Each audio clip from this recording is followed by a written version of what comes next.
মা কি করছো তুমি? আমি কাঁঠাল কাটছি। এইভাবে খাও কেন মা? এভাবে কাটলে হাতে আঠা লাগবে না। দেখো তুমি আমি কিভাবে কাটি। ওই সামনে হালকা। তুমি কাঁঠাল ভালো পাও? হ্যাঁ হ্যাঁ। হ্যাঁ।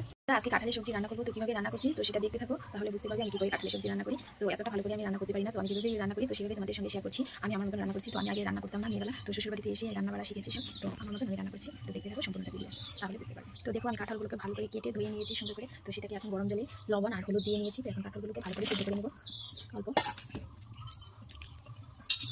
তো দেখতে থাকো তাহলে বুঝতে পারবে।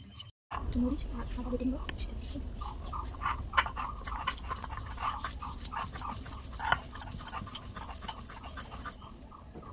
এখন মশলা দিয়ে নিয়েছি, ভাত হয়ে গেছে, তো আর কি কাঁঠাল করে রেখেছি।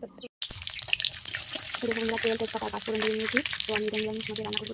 তো এখন কাঁঠালগুলো ভালো করে দিয়ে দেবো। তোমরা কীভাবে রান্না করবো অবশ্যই কমেন্টে জানাবে। তো আমি আমার মতনই রান্না করছি, আমি এত ভালো করে রান্না করছি।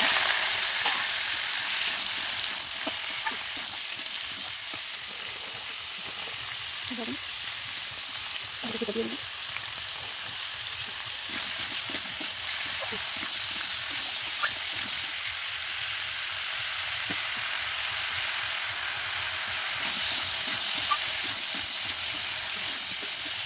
তো কিছুক্ষণ ঢেকে নিয়েছি, তো এখন দেখি কষ্ট হয়ে গেছে,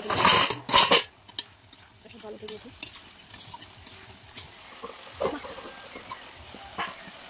তো জলটা টানিয়ে নিয়ে করে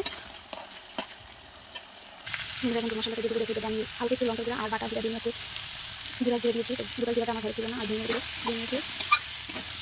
বেশি ডাল খাই না আমার তাই এখন কেটে রেখেছি। কেটে রাখা মশলাটা এখন দিয়ে নেবো। এখানে লঙ্কা কাঁচা লঙ্কা আর আদা বাটা আছে, ভালো করে ভেজে নেবো। কাটাটা দিয়ে দিয়ে দিচ্ছি।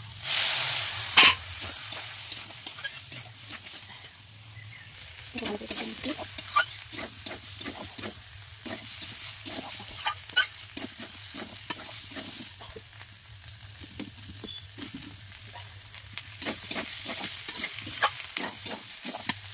আমরা ভালো করে দেখে দিয়ে দিই।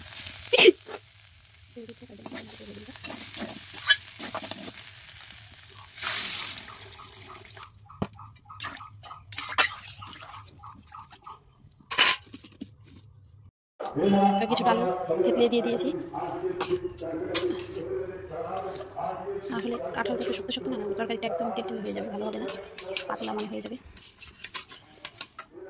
তো বন্ধুরা তরকারি প্রায় হয়ে গিয়েছে, তো এখন আমি গরম মশলাটা দিয়ে নিচ্ছি। আমাদের নামিয়ে নেবো, এরকম হয়েছে।